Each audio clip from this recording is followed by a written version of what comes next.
estou aqui à disposição A gente estava para até falando responder sobre o algumas hacker, isso perguntas. que eu acho que é até importante hoje, o site Metrópolis trouxe alguns áudios, né, do hacker falando sobre aquelas reuniões que ele citou na CPI e que tem trazido muita repercussão, né?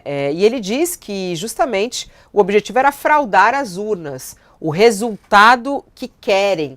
Eu queria perguntar diretamente ao senhor, que o senhor é, de certa maneira, um porta-voz de Carla Zambelli. Carla Zambelli, quando contratou o hacker, o objetivo era esse, doutor Daniel? Era tentar fraudar o sistema eleitoral? De jeito nenhum. Isso aí está muito esclarecido. Diversas testemunhas foram ouvidas no inquérito, inclusive, referendando que a contratação dele se deu porque ele se apresentou como alguém que era um expert em informática, em mídias sociais, em tecnologia de redes sociais e páginas de internet, e queria fomentar e otimizar ainda mais a divulgação dela na pré-eleição, já que ela era candidata à reeleição. Existe um contrato versando sobre isso e que demonstra claramente que a contratação dele era para essa finalidade.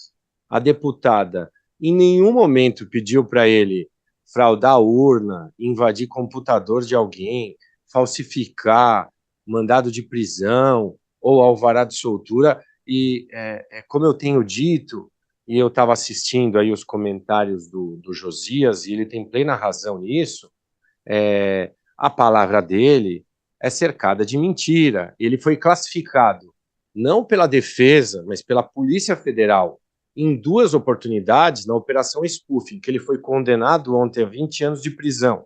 E neste novo inquérito, como um mitômano, ou seja, alguém que mente de forma exagerada. E analisando o que a medicina fala sobre esse mitômano, o que é um mitômano? É alguém que pega fatos verdadeiros e os encontros aconteceram e ele recheia estes episódios de fantasias e de invenções. E isso é tão verdade que ele foi ouvido uma vez na Polícia Federal, contou uma história. Ele foi ouvido a segunda vez, contou outra história. Ele vai na CPI, contra uma terceira versão. Tanto que a Polícia Federal, no dia seguinte, chamou ele para ser ouvido, e eu não tive acesso a esse depoimento ainda, mas a Polícia Federal chamou ele para ser ouvido, porque não entendeu. Fala, pera um pouquinho, cada hora você conta uma história, foi na CPI, outra versão, então vem aqui, a gente quer saber qual é a sua versão oficial, qual dessas 4 valem. Então, não tem como se dar credibilidade ao que ele vem dizendo.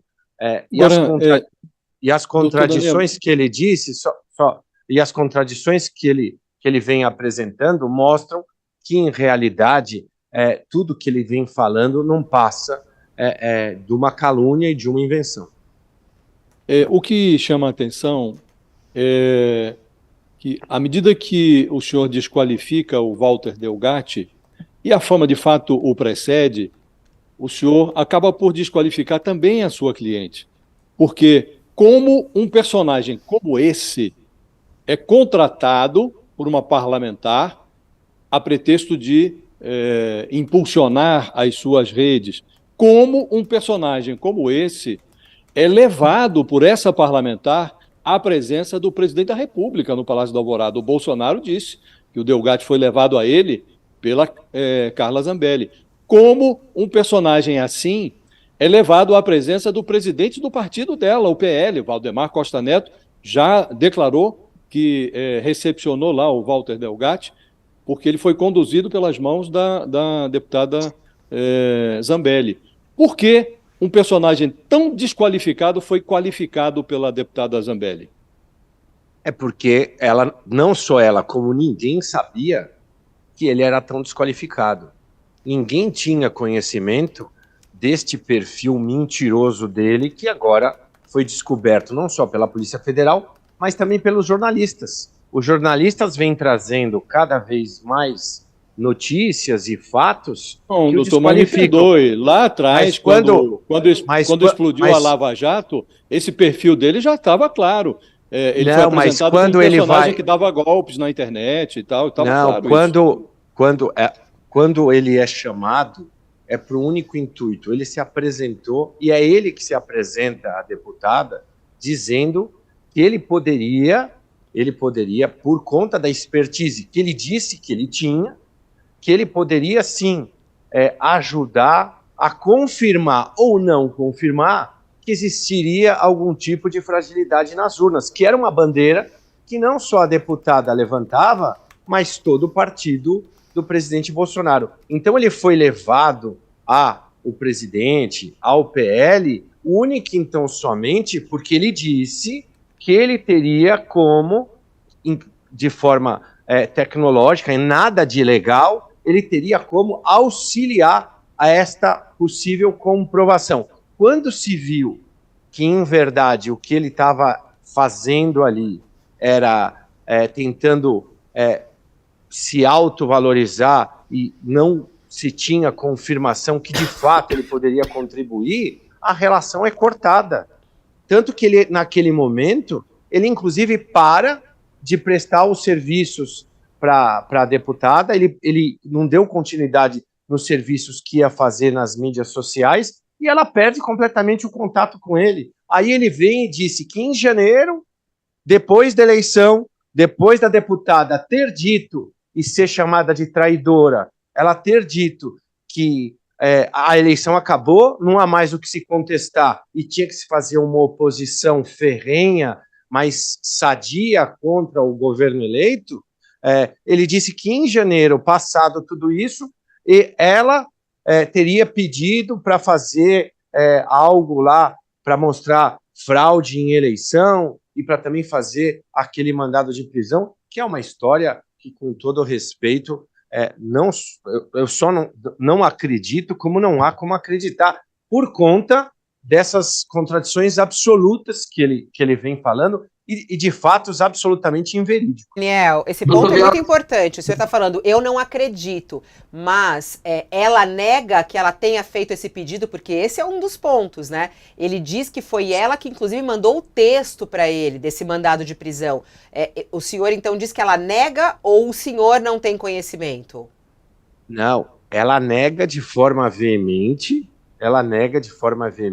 e quando eu falei que eu não acredito, é porque nenhuma pessoa, passada a eleição, diante do quadro que ela se apresentava, e aí a gente volta para dizer que ela ficou isolada por conta daquela declaração que ela fez, dizendo que não tinha mais o que fazer, que a eleição presidencial estava perdida, ela sabendo que ela tinha um outro processo no Supremo Tribunal Federal, sabendo que o Supremo Tribunal Federal e o Superior Tribunal Eleitoral estavam agindo de forma rigorosa e rígida, ela ia arriscar o nome dela, a dignidade dela, até a legislatura dela, para pedir para fazer algo absolutamente infantil, que é fazer um mandado de prisão com o próprio nome do ministro Alexandre, e assinado pelo ministro Alexandre, é algo, como eu disse, eu não acredito e não tem como ninguém acreditar. Ela nega isso de forma veemente, e disse que, olha, não é possível se dar valor à palavra dele contra a palavra dela. Se coloca na balança quem é a deputada Carla Zambelli e quem é Walter Delgatti. O passado dela é imaculado, séria, correta, ela teve 1 milhão de votos, ela representa muitas pessoas aqui no estado de São Paulo. Em compensação, o passado dele é absolutamente de mentiras. Como eu disse, essa mitomania, que ele tem essa mitomania, a vida é feita de farsa. A Polícia Federal, inclusive, disse que ele falsificava nome, que ele falsificava endereço, que ele tinha vários telefones. Então não tem como se dar credibilidade à palavra dele. Ainda que se diga, não, mas de verdade esses encontros aconteceram. Existem episódios na vida pública e política do Brasil onde presidentes da República receberam pessoas que eram ligadas a crime organizado, governadores receberam pessoas que eram terroristas, porque não se teve o devido cuidado para isso. Porque se ela se ela tivesse tido o devido cuidado, só para finalizar aqui, Agui, jamais ela colocaria em risco não só a honra dela, mas todas as pessoas que estavam ali a seu redor. Eu queria te perguntar mais especificamente sobre essa reunião no Palácio da Alvorada, que realmente aconteceu. Tinha imagens do Walter Delgatti entrando lá, e ele diz no seu relato que Bolsonaro, nessa ocasião, lhe pediu para tentar invadir o sistema das urnas eletrônicas, teria lhe prometido um indulto. Pelo que o senhor conversou com a deputada Carla Zambelli, que também estava nessa reunião, o presidente Jair Bolsonaro realmente pediu para o Walter Delgatti invadir as urnas, realmente teve essa promessa de indulto? Qual é a versão da deputada sobre esse encontro? Isso tudo é mentira da parte dele. Se você for ver o primeiro depoimento dele, ele não faz qualquer tipo de acusação contra o presidente Bolsonaro. No segundo depoimento dele, ele também não faz acusação contra o presidente Bolsonaro. Ele vem a contar essa história aí, teratológica, esta fantasia, só na CPI. Ele gostou de estar na CPI. Aliás, é alguma coisa da personalidade dele. Eu vi entrevistas que ele prestava, ele sempre se tentava se autovalorizar e colocar como dominante da situação, e ele adorou estar ali, sendo ovacionado pela oposição, inventando esses fatos em relação à deputada e ao presidente. Então, qual é a versão dele que é a verdadeira? A primeira, a segunda, a terceira ou a quarta? Tem que se ver. Cadê a prova? Eu quero saber, cadê uma prova de que efetivamente isso foi pedido para ele? Cadê a prova que a deputada mandou isso? Se a deputada mandou esse texto para ele, cadê? Foi por WhatsApp? Foi por e-mail? Entregou pessoalmente? Ele não conta os detalhes, e é isso que tem que se deixar muito claro.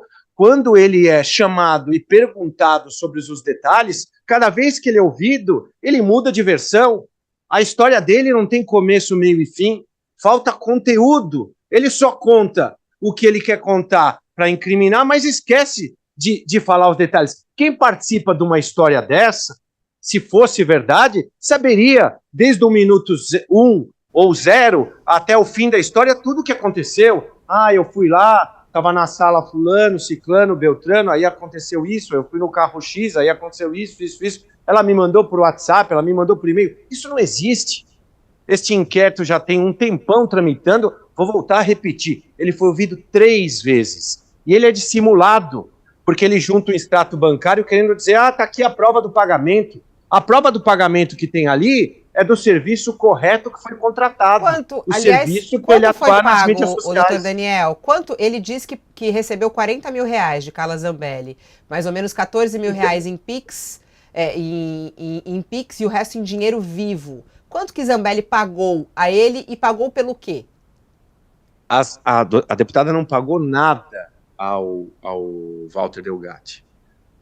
O Walter Delgatti é contratado por uma empresa que gerenciava as mídias, não somente da deputada Carla Zambelli, mas também de mais 90 candidatos a deputada. Empresa essa que era paga pela Carla Zambelli, né? E foi a pedido dela, não? Não. Esta empresa gerenciava as mídias sociais de vários candidatos. Vários candidatos foram eleitos, outros não foram eleitos. Esta empresa contrata o Walter porque ele disse que ele teria um programa, que ele conseguia integrar as mídias e fazer ter mais aparições e toda hora também otimizar o sistema, e ele não presta esse serviço e ele recebe o pagamento desta empresa. Como eu disse antes e vou repetir, cadê a prova que a deputada ou alguém a mando da deputada deu algum dinheiro em espécie para ele? Aonde foi isso? Ele não conta. Aonde foi? Quando foi? Cadê uma prova que ele mostre? Tem uma filmagem, tem uma testemunha? Não tem nada. É a palavra dele. Doutor. E a palavra dele, com todo respeito, ela some no vento. Ela não tem qualquer credibilidade. Doutor, às vezes quando o espectador enxerga 2 pessoas sobre as quais, em torno das quais giram ali uma série de interrogações, você fica com dificuldade para identificar quem é quem, né? O Walter Delgatti trombeteou nas redes sociais foto ao lado da Carla Zambelli. A Carla Zambelli anunciava, olha, aguardem o que vem por aí, como que a prenunciar uma bomba. Este personagem, ele destruiu a Lava Jato ao invadir lá o Telegram dos procuradores, do Sérgio Moro. A Carla Zambelli dançou com o Sérgio Moro no casamento dela. Foi a dança com a noiva, e não hesitou em se aproximar deste personagem que destruiu a reputação do Sérgio Moro. Ela levou o personagem ao presidente da República. E aí o senhor diz, não, é uma pessoa de reputação ilibada, foi eleita, de fato ela foi eleita com uma votação estrondosa e merece todo o respeito pelo mandato que detém. Agora, ela acabou de se transformar em ré porque saiu com uma arma em punho pelas ruas de um bairro chique de São Paulo, ameaçando a segurança do alvo dela e de quem estava ao redor. Há recursos que foram pagos a esse personagem desqualificado, esse Delgatti. Aí o senhor diz, não, a empresa contratou. Ora, a empresa contratou de Alegre, a deputada não pediu que o personagem fosse contratado, e há ali uma investigação para verificar se esses pagamentos não foram feitos com verba do gabinete dela. O que eu lhe pergunto objetivamente é, o senhor, diante desta cena e com a personagem que é a sua cliente, o senhor não receia ser surpreendido por uma descoberta qualquer no meio dessa investigação? Não, eu estou absolutamente tranquilo, porque ela nega de forma absoluta qualquer envolvimento em práticas ilícitas. Como eu disse, Walter Delgatti aborda a deputada num evento que ela foi, aí tem essa postagem que ela fez, inclusive falando, ele se Você chegou a perguntar a ela o que ela quis dizer quando diz aguardem o que vem por aí? Porque naquele momento, o que ele faz? Ele se auto vendia, ou era a grande propaganda dele, dizendo o seguinte, olha, eu consigo invadir qualquer tipo de sistema, eu consigo provar se um sistema é falível ou infalível. Então, o que a deputada quis dizer com isso? Ia pegá-lo, levá-lo a quem de direito, para que, e aí ele vai também ao Ministério da Defesa, para que ele pudesse contribuir com alguma questão, para se saber de fato se as urnas eletrônicas tinham algum tipo de violabilidade ou não. Só para isso que ele é chamado. Ele não foi contratado para fraudar a urna, ele não foi contratado para invadir sistema de ninguém, muito pelo contrário. E nem ele diz isso. Ele diz isso. Ele vai mudando. No começo, ele disse, inclusive, e ele repetiu na CPI, que ele foi chamado porque ele poderia demonstrar efetivamente a questão lá das urnas eletrônicas. E que ele ajudou a fazer o relatório junto com as Forças Armadas, que foi entregue no TSE. Ele disse isso. Aí ele foi perguntado, se eu não me engano, pelo senador Flávio Bolsonaro, dizendo assim, o senhor teve em agosto no Palácio e no Ministério da Defesa. Só que o relatório que ele se referiu foi feito em junho, julho, o que mostra, mais uma vez, que a palavra dele é despida de qualquer tipo de credibilidade ou veracidade. Mais do que isso, ele disse que foi diversas vezes no Ministério da Defesa ajudar a fazer o relatório sobre a questão das urnas eletrônicas. Cadê a prova? Ele só tem registro dele lá uma vez. Era muito fácil. E a Polícia Federal, com certeza, se não fez, vai fazer isso, pegar os celulares dele e investigar, que tem uma coisa que chama Estação Radiobase, ERB, para saber onde o celular dele estava nessas ocasiões. O relatório final foi em novembro, na verdade, né? O relatório divulgado oficialmente pelo Ministério da Defesa foi em novembro. Diz o primeiro relatório. Então, ele falou em relação ao primeiro relatório. Do final, que até ele não constata, que constata que não existe possibilidade de fraude e diz que é preciso, o relatório diz que é preciso alguma melhora no sistema, que seria bom uma melhora, mas que não existe possibilidade de uma fraude. Esse relatório foi em novembro, que é esse justamente que ele se referiu. As datas estão corretas. Ele esteve lá antes, Não. E foi em novembro. Não, basta o senhor procurar o relatório oficial do Ministério da Defesa. Foi entregue em novembro ele fala de um prévio que, se eu não me engano agora, se foi junho ou julho, que foi apresentado, inclusive foi mostrado na CPI a data e tudo mais, mostrando isso. Ele não se referiu ao relatório final, até porque, se você pegar a cronologia dos fatos, ele vai em agosto, e aí quando descartam a possibilidade dele poder auxiliar com alguma coisa, porque ele muito mais falava do que ajudava, porque viram que de fato, ele não podia contribuir em nada, e se se recordar o que o presidente Valdemar fala, ele inclusive fala que quando o Walter estava se autopropagando ali, pedindo para ser contratado pelo PL, a própria deputada faz assim nas costas dele, para o deputado não a contratar, porque já se tinha ali indícios que, de fato, ele Mas aí é curioso, não né, doutor? falava, ela leva o Delgatti ao Valdemar para ele não contratar, então era melhor não ter levado, né? Não, por conta do contexto do que ele falou naquela ocasião, porque ele falou coisas ali na reunião que não condiziam com a verdade. Então, ela naquele momento também viu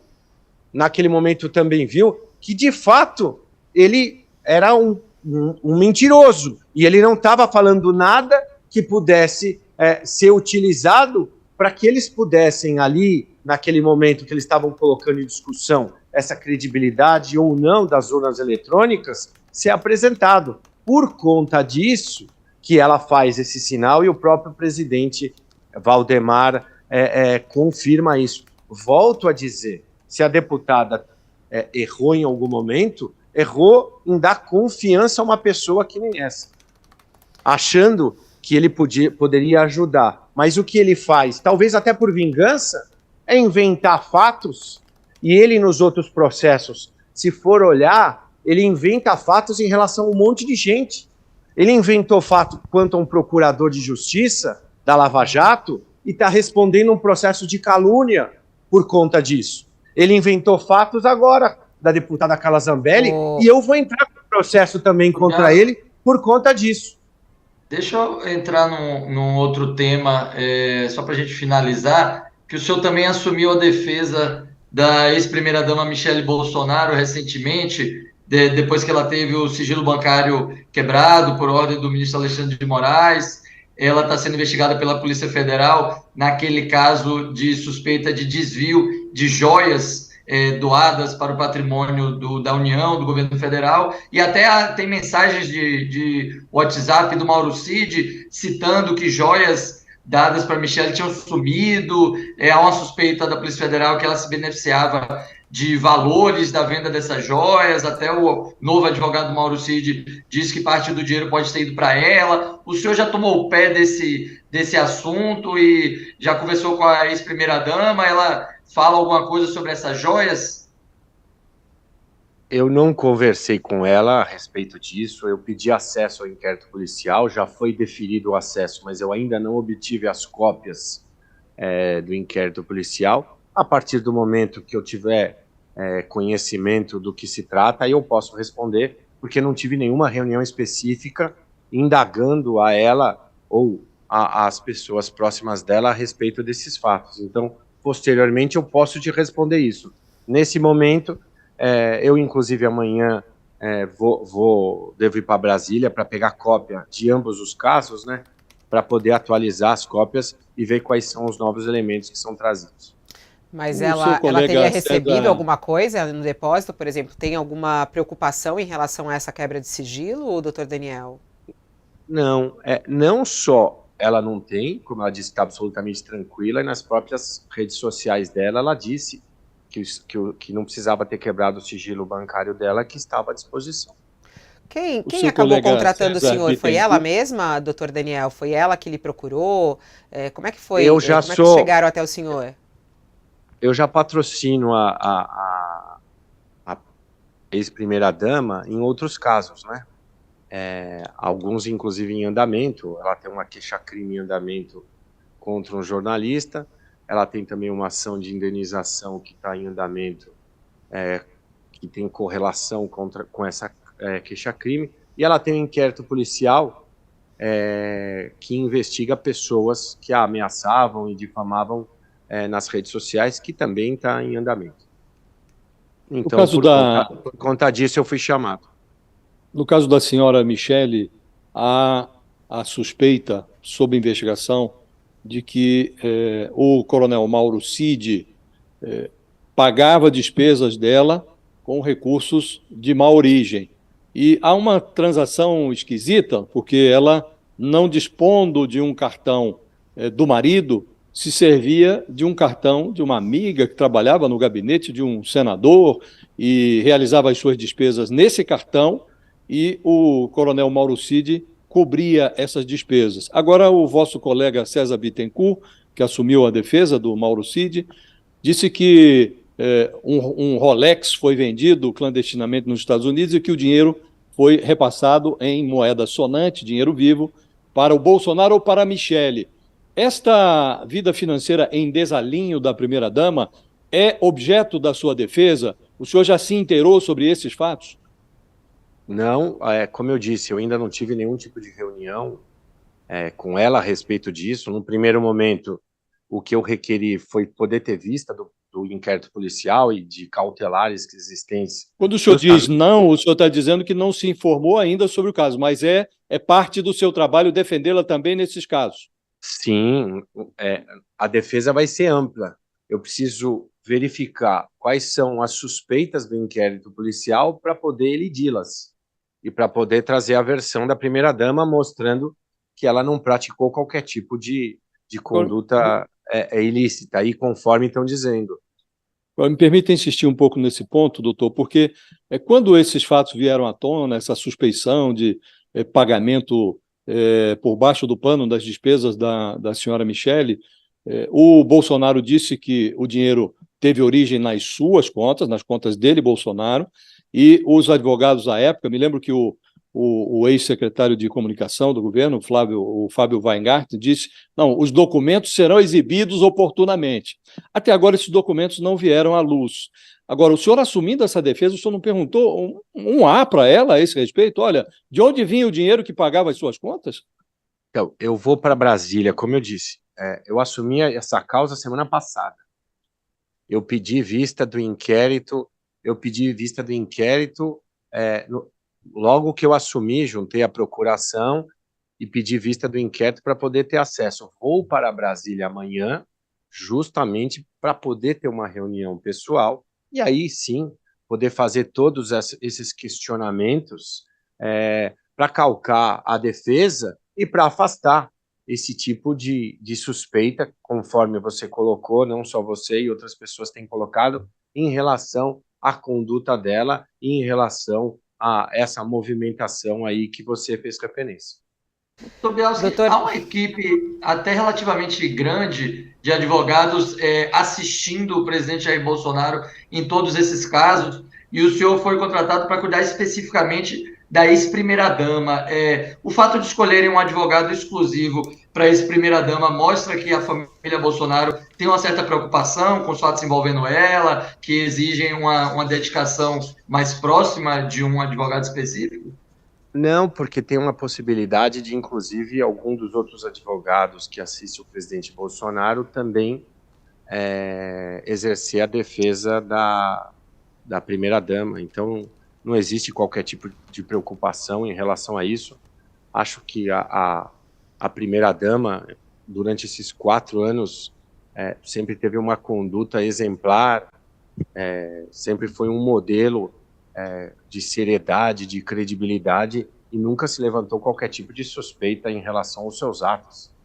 Acha que, eventualmente, doutor, no curso do exercício do sacrossanto direito de defesa, os interesses do Bolsonaro podem, eventualmente, se conflitar com os interesses da primeira-dama, de modo a que os dois sigam caminhos diversos na defesa? Não, eu acho que não. Até porque é a mesma família, marido e mulher, não tem qualquer possibilidade de conflito, só haveria conflito se eles brigassem, ou se eles tivessem algum tipo de briga que ambos deixassem de formar um casal, aí sim você pode falar que pode ter algum tipo de conflito na defesa, mas não tem qualquer tipo de discussão a respeito disso.